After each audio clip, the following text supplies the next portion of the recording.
What if I told you that the single most powerful tool you have in any conversation isn't what you say, but what you ask? Today, we're going to break down the two fundamental types of questions. Getting this right can make you a better doctor, a smarter manager, or heck, even just get a more honest answer from a friend. Let's get into it. So what really is the secret to getting the answers you actually need? Well, it's not about talking more, it's about asking smarter. The kind of question you ask can be the difference between a vague, kind of useless response and a critical, life-changing diagnosis. And to really see how this works, we're going to step into a pretty high-stakes scenario.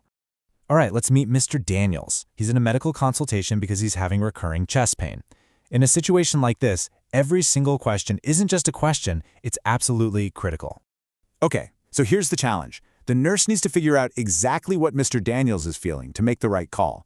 And honestly, her most important tool right now isn't the stethoscope around her neck, it's the questions she's about to ask.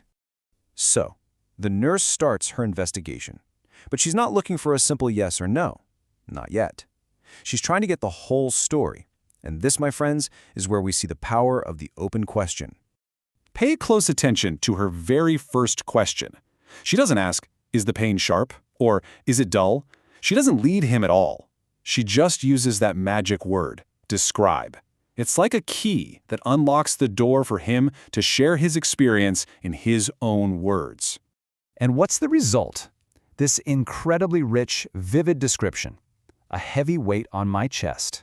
Wow. I mean, that's not just a symptom, that's a feeling. And it's exactly the kind of crucial details she could have completely missed with a more restrictive question. So, let's put a pin in this. What is an open question? Well, it's any question that you can't just answer with a yes or a no. It's designed to prompt a much longer answer. Think of it like you're opening a door for the other person to walk through and really share what's on their mind. So why does this work so well? For starters, the nurse gets these amazing details, like that heavy weight feeling.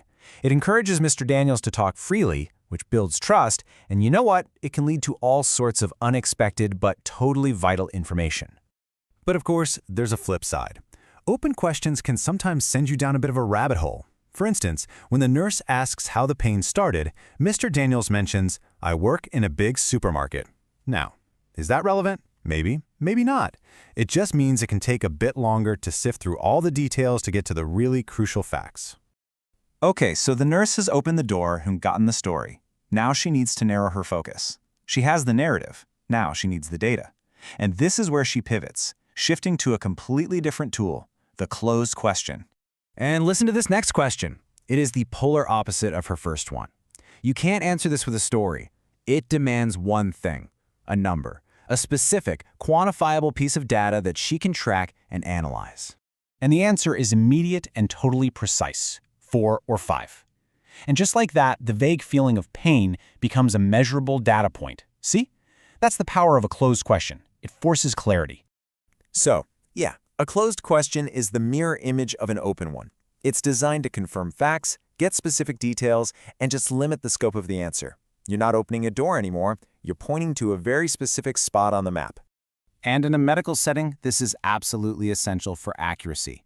The nurse gets specific facts, and she gets them fast. She can confirm details like whether the pain moves, and it keeps the whole consultation focused.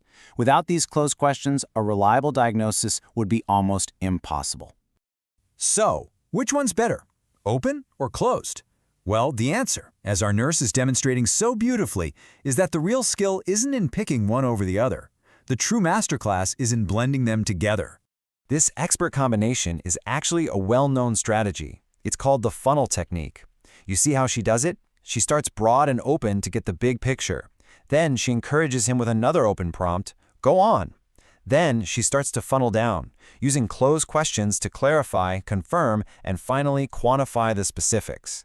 It's an absolute masterclass in gathering information. Let's think of it this way.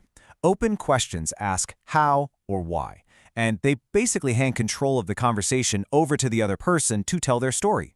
Closed questions, on the other hand, ask is or did, which gives control back to you, the asker, so you can zero in on the facts. A truly great communicator knows exactly when to hand that control over and when to take it back. So why does any of this matter to you? Well, because this isn't just a technique for doctors and nurses. This is a universal communication toolkit that you can literally start using in your very next conversation. Seriously, think about it. In a job interview, start with an open question to let a candidate share their real experience, then use closed questions to verify specific skills. In a client meeting, use open questions to understand their needs, then switch to closed ones to confirm the scope of work. It's such a powerful framework for any important conversation. But let's not forget the human element here, because after all the data and the details are gathered, the nurse circles back.